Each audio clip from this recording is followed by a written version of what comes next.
interest in the fact that you have joined the Muslim religion. How long have you had this interest, Cassius? Oh, for the past 6 years, I would say, after hearing a lot of teachings on Negro history and who we were before we got here, and one makes two. You feel your affiliation with the Muslim religion, being a follower of the Muslim religion, had something to do with your winning the championship? Well, I would say so.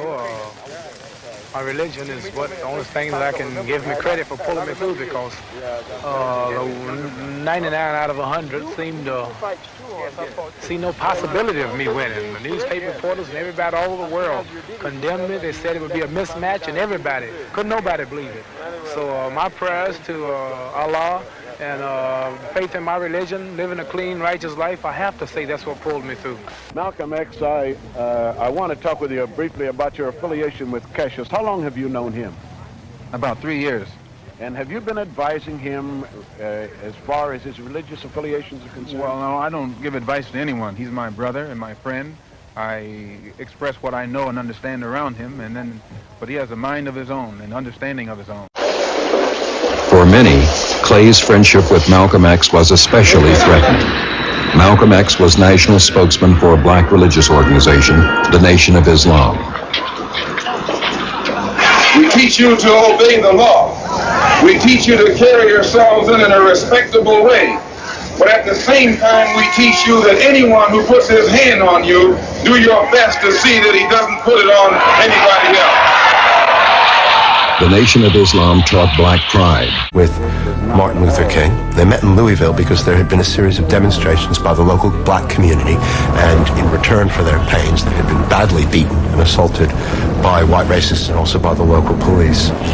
And Muhammad Ali was outraged by this, and he made a statement. Muslim is the name you give it and the press give it. We're not black Muslims. My religion is Islam, which means peace. The press is constantly trying to paint him as something other than what he actually is. He doesn't smoke, he doesn't drink. In fact, if he was white, they would be referring to him as the all-American boy. Cassius Clay was my slave name. I'm no longer a slave. What does it mean? Muhammad means worthy of all praises, and Ali means most high. Where did this come from, the title of the Muslims being a hate group? Well, the press, the anti-Muslim press, tried to paint that distorted image purposely to make most of the Negroes in this country afraid to be identified with it. Cassius destroyed that image the other night when he knocked out Sonny Liston.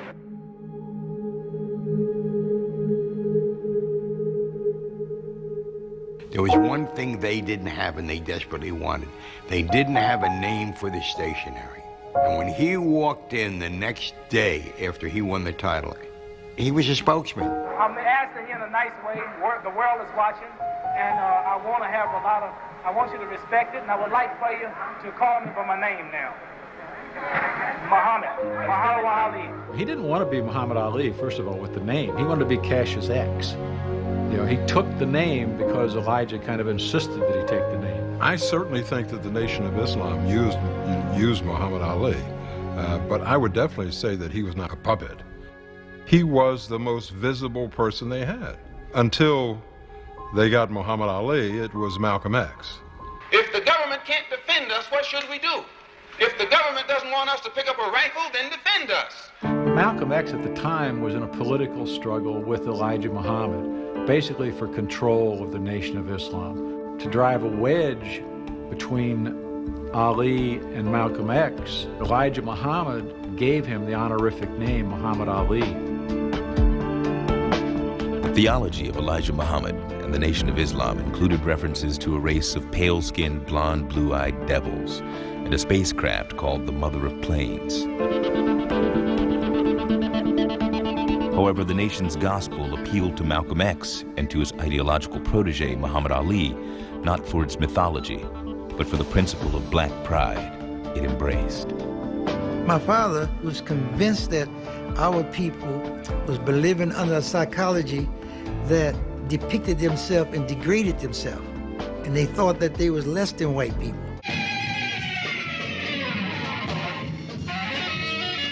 Under the stewardship of an elderly little man who called himself Elijah Muhammad, it had remained an obscure and powerless sect. But then it had been joined by a remarkable man, an ex-pimp, ex-dope peddler, ex-convict, renamed Malcolm X. who had taught himself to read in jail, discovered the world of ideas, and who had exploded on the scene as the most articulate and dynamic Negro leader since Frederick Douglass. Clay, during the past year, had been spending a great deal of time with Malcolm X, and like so many others who had fallen under this influence, had begun to think about himself and about society in a whole new way. With him as spokesman, recruiter, and fundraiser, the Nation of Islam, its official title, had begun to grow in a way that terrified not only the white, but the Negro establishment. You have to read the history of slavery to understand. There were two kinds of Negroes. There was that old house Negro and the field Negro. And the house Negro always looked out for his master. When the field Negroes got too much out of line, he held them back in check. He put them back on the plantation. The house Negro could afford to do that because he lived better than the field Negro. He ate better, he dressed better, and he lived in a better house. He lived right up next to his master in the attic or the basement. He ate the same food his master ate and wore his same clothes. And he could talk just like his master. Good diction. And he loved his master more than his master loved himself. That's why he didn't want his master hurt. If the master got sick, he'd say, "What's the matter, boss? We sick?" He was as sick as the master. But then you had some field Negroes who lived in huts, had nothing to lose. They wore the worst kind of clothes, they ate the worst food, and they caught hell. They felt the sting of the lash. They hated their master. Oh, yes, they did. If the master got sick, they prayed that the master died. This was the difference between the two. And today you still have house Negroes and field Negroes.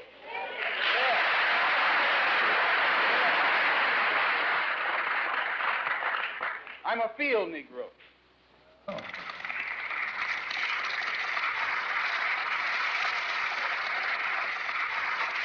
You don't have a peaceful revolution. The only revolution in which the goal is a desegregated lunch counter, a desegregated theater, a desegregated park, and a desegregated public toilet. You can sit down next to white folks on the toilet. Felon out of this champion. They had made him a martyr and a hero. A black man uniquely qualified to seize the imagination of white youth and seduce it toward an alliance with black extremism. The white race attacked the black people. You don't ask us what's our religion or what's our belief. You just start whooping black heads.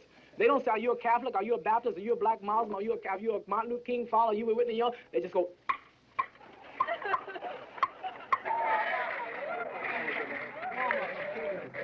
See, we have been brainwashed. Everything good and of authority was made white. We look at Jesus, we see a white with blonde hair and blue eyes. We look at all the angels, we see white with blonde hair and blue eyes. Now, I'm sure if there's a heaven in the sky and the color folks die and go to heaven, where are the colored angels? They must be in the kitchen preparing the milk and honey. We look at Miss America, we see white. We look at Miss World, we see white. We look at Miss Universe, we see white. Even Tarzan, the king of the jungle in back Africa, he's white. And as his audiences responded with more and more fervor, as he hammered his points home more and more effectively, then indeed it began to seem that in this one rich personality was embodied that tricky, tragic, explosive decade, the 60s. White House cigars.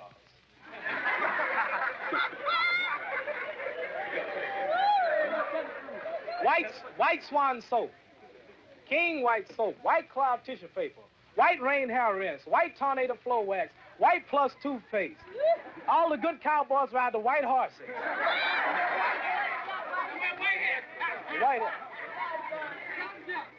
The White House.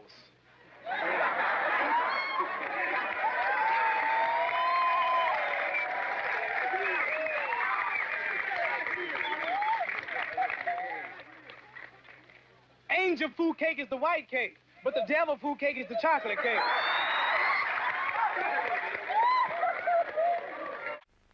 I think that Muhammad Ali is a very wonderful brother, and that he is a champion in every sense of the word. And the thing that he's running into some trouble in is that he has accepted the religion of Islam and is a follower of the Honorable Elijah Muhammad. And today, since the coming of the Honorable Elijah Muhammad, we are respecting black. We look up to black. We are not ashamed of being black. And we are seeking the friendship and brotherhood of black people, such as we've never done before. Up until this time, we have been serving the white man, who we know today to be a race of devils. We have enough power to do for ourselves like other people are doing for themselves. If 5 million people in Africa, in Ghana can do for themselves, if 5 million in Cuba can do for themselves, then we feel that 22 million so-called Negroes in America can build us an independent government, an independent nation right here in America if need be. If not, we'll do it someplace else.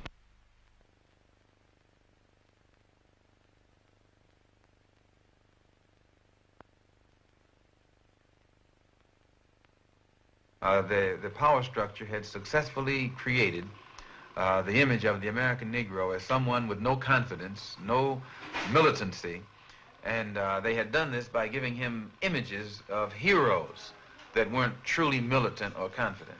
And now here come Cassius, the exact contrast of everything that was representative of the Negro image. He said he was the greatest. All of the odds were against him. He upset the odds makers. He won. He became victorious. He became the champ.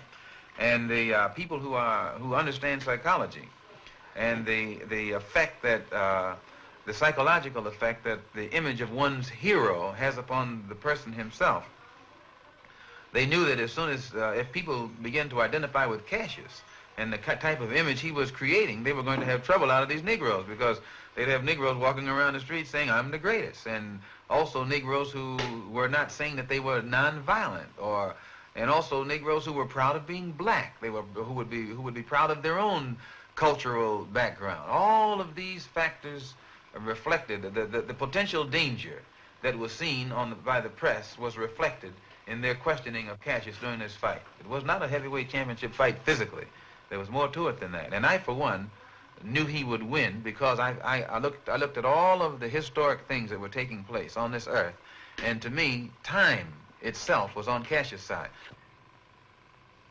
Yeah, a symbol, because even in his present position, where everybody is trying to exploit him, when you analyze the crisis that the Negro is going through, much of our present crisis stems from an effort by others to exploit our position, to exploit us politically, because we're in a strategic position politically. And in order to exploit our position politically, they have to pretend to be our friends. They have to pretend to be liberal. They have to pretend to be interested in our interests, which is usually not the case. And in Cassius' case, it's the same way. He's surrounded by people who pretend to be for him, but are actually using his position to exploit him. And I think the two situations are parallel. Only I hope that the end result that he probably will meet won't be the end result of the overall struggle and fight for survival of the collective Negro in this country. I don't say I'm the greatest no more. I used to go around saying I'm the greatest, but that's something Allah I don't use no greatest. more. Allah is the greatest. God is the greatest. I'm not the greatest. Not only me, but the whites are saying they're the greatest, and the Chinese are saying they're the greatest, and I was in Africa, they're saying they're the greatest. And so the Negroes are the greatest. Everything they do is the greatest. The Olympic champions, jazz musicians, rock and roll artists, boxers, baseball players, football players, everything that the so-called Negro do in America seems to be the best and the greatest.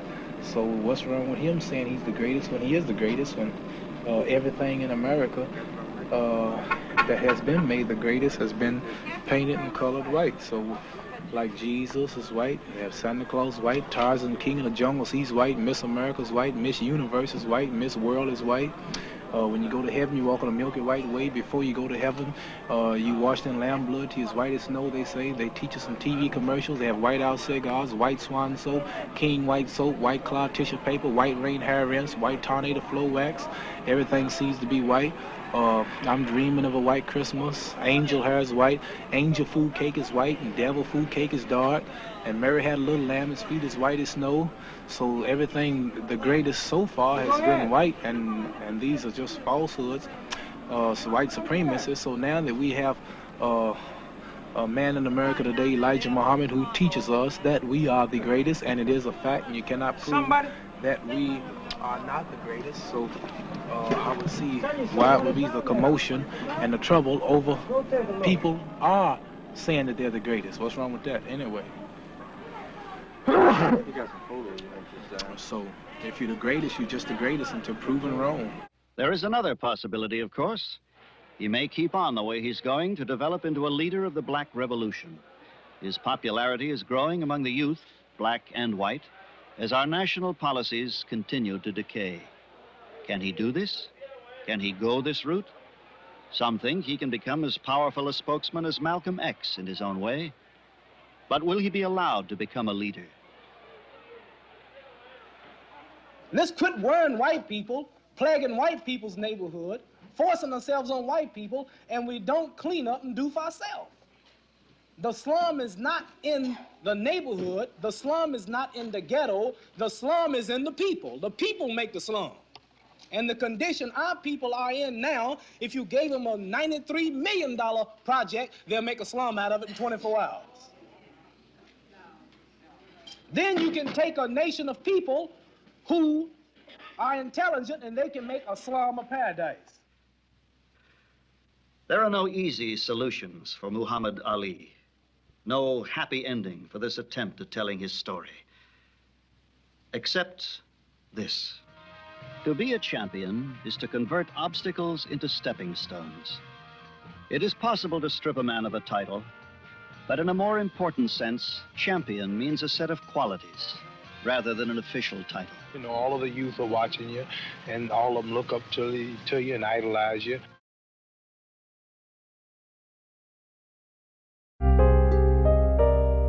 Ali vehemently and at times violently defended his right to adopt his chosen religion and newly given name. Opponents who called him Clay. Even if the wealth of America was given to me for taking the step, the wealth of America and the friendship of all of the people who support the war, this will still be nothing if I am not content internally and if I'm not in accord with the will of Almighty Allah. We worked 310 years and ain't got nothing. At least you worked 100 years and got something. So you can't now be angry because they tired and they don't see no more hope in integrating and fail, swimming in and fail, laying in, walking in, still getting their heads beat in, and you wonder now why they tired. And we fought in all the wars, and we still fighting in them, and still a nigger.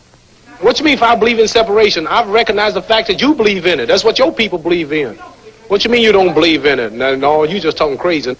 Every city I go to, I can find a black neighborhood and a white neighborhood. What you mean don't believe in it? How many Negroes live out here just in this big old neighborhood? You can't blame a black man for wanting to leave all this mistreatment. You must be crazy. So what you mean don't take white money? Only thing white about that money is the white pictures on it. What you mean white money? If that's the case, I should take off these clothes. You made them too. I shouldn't fly in your airplanes. What am I going to do? Just go out and lay down somewhere and hide in the mud hole? Can only judge us.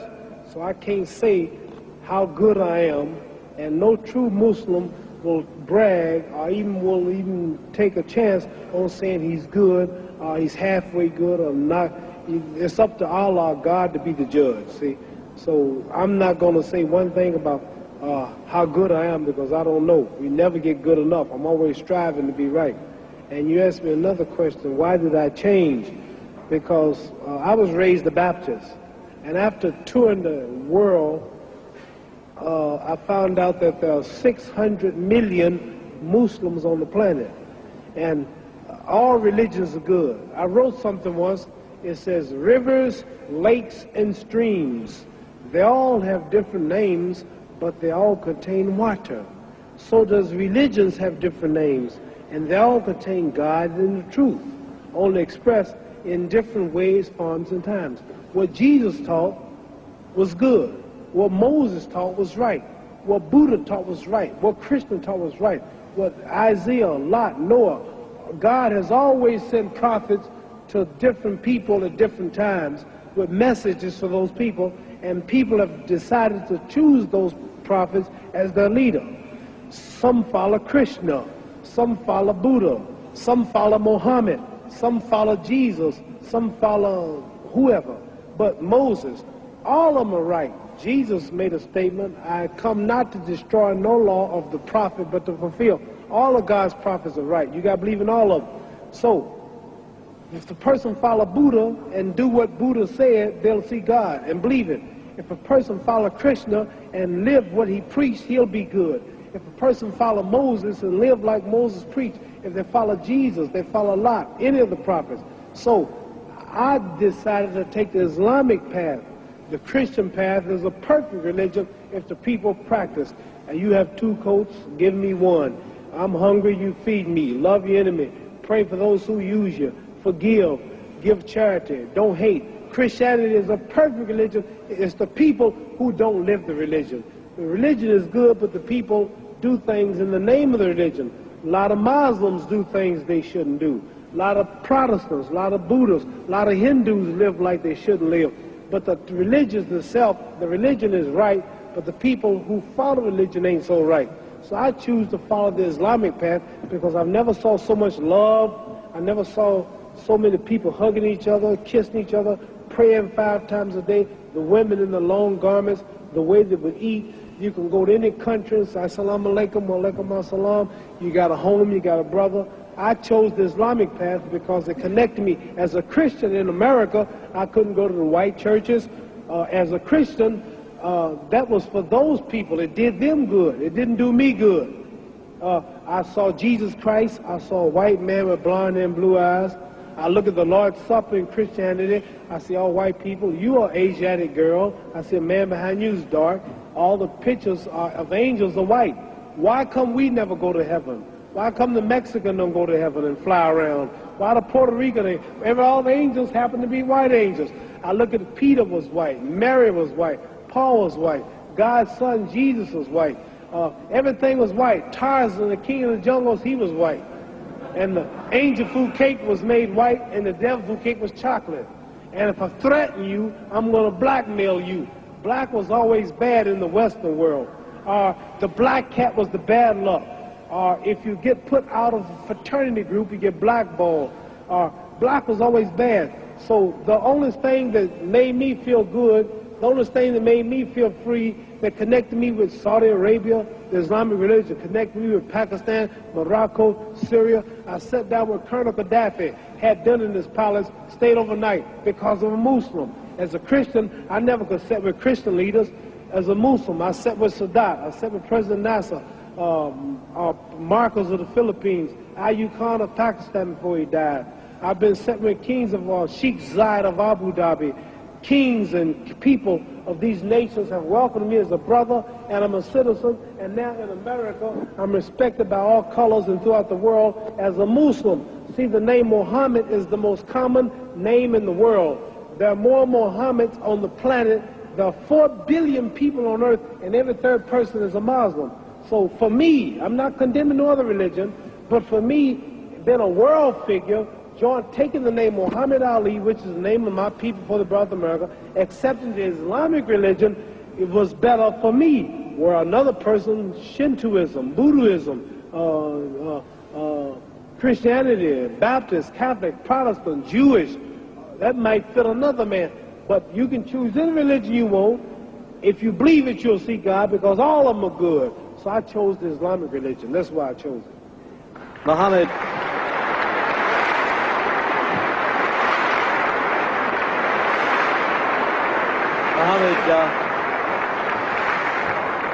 Now, after I'm through boxing, I would like to be a minister. Don't you think I preach pretty good? Very good. Don't I make it plain? Yes. Don't you understand now? You asked me some pretty tough questions, but didn't I make a lot of sense? I didn't make the Christians hate me. I didn't make the Protestants hate me. I didn't make the Catholics hate me. I told you the truth. I said all of them are good if they live it. It's just the people who don't live it. So I chose the Islamic path. Religion is a touchy thing. Religion. Very few people can see. Some people, you say I'm a Muslim, don't want to hear you. Some people, you say I'm a Protestant, pow, pow. You say I'm a Catholic? Pow, pow. All of them are right. All of them are from God. All of them are good and teach good. It's just the people and the titles that make you prejudice. But all of them got the same. It says one God, but there are many roads to that God. You understand? This is the power of this. You see me do this, you call me the greatest. That's because I'm more religious than I am physical, and I study a lot. And you may be surprised if you hear me talk, because you never heard me talk this way. But I got about 45 lectures that I memorized in my ministry, and I can tell you something about all the religious books, all the religions, because I'm a strong believer in God and humanity. That's why I'm helping these boys. That's why God blesses me to be so great here. Because all the time I've been here, I've been talking about God, pushing religion. I'm not talking about me, how great I am, how much money I got. I'm always giving the praise to God. So that's why I'm as great as I am in this physical world, because I push him first. Well, Muhammad, we're running out of time now.